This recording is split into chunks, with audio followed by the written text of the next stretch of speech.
บายดีข้าพเจ้าชื่อนางใกล้น้อยสิงคำและนางเกอเฮอไซว่าเฮอวันนี้พวกข้าพเจ้าทั้งสองคนได้รับหน้าที่เป็นอาจารย์สอนวิชาจิตตวิญญาณทั่วไปบทที่6สำหรับบทที่6นี้จะเรียนรู้เกี่ยวกับการรับรู้และการเรียนรู้รวมมีอยู่4หัวข้อใหญ่ก็คือ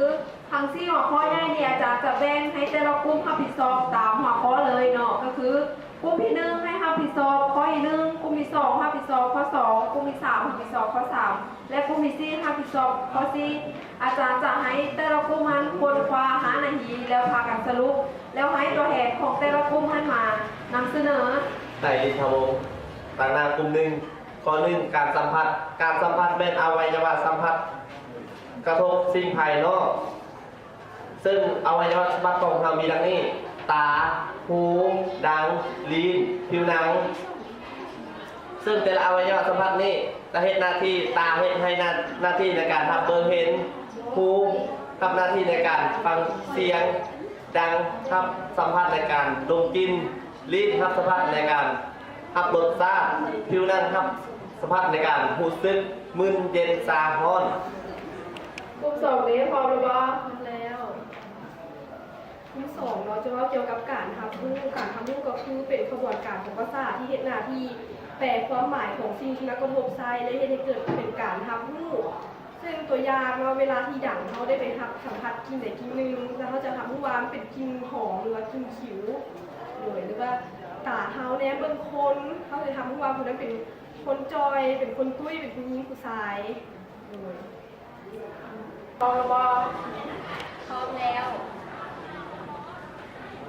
วุฒิภาวะหมายถึงการเจริญเติบโตงอกงามและการพัฒนา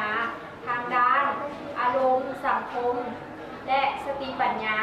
ตัวอย่างเนาะวุฒิภาวะของเด็กวัย5 ปีทางด้านอารมณ์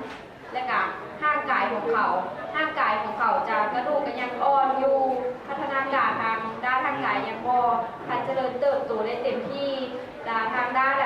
อารมณ์เขาเจ้ายังบ่สามารถควบคุมอารมณ์ของตัวเองได้ดี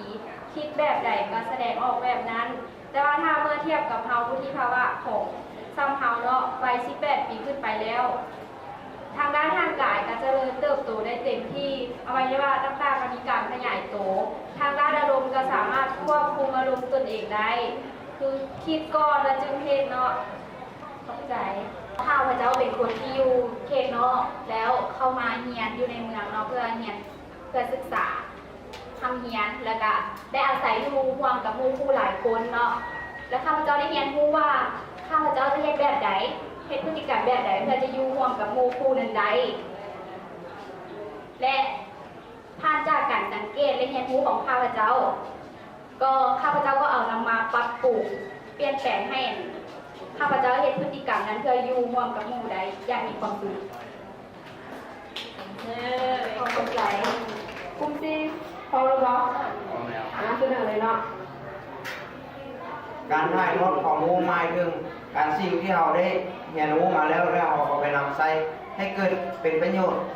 ยกตัวอย่างคือเราทำรู้กติกาในการเตะบอลมาเนาะแล้วเรา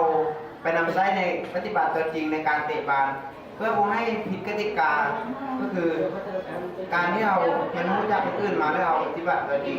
นี่คือการถ่ายทอดข้อมูลสรุปมาหน่อยก็เห็นว่าแต่ละกลุ่มนั้นมีความเข้าใจแต่ละข้อก็ถือว่าสรุปมาได้ดีพอสมควรเนาะก็คือตั้งแต่ข้อ1การสัมผัสจุดมาโฮดการถ่ายทอดความรู้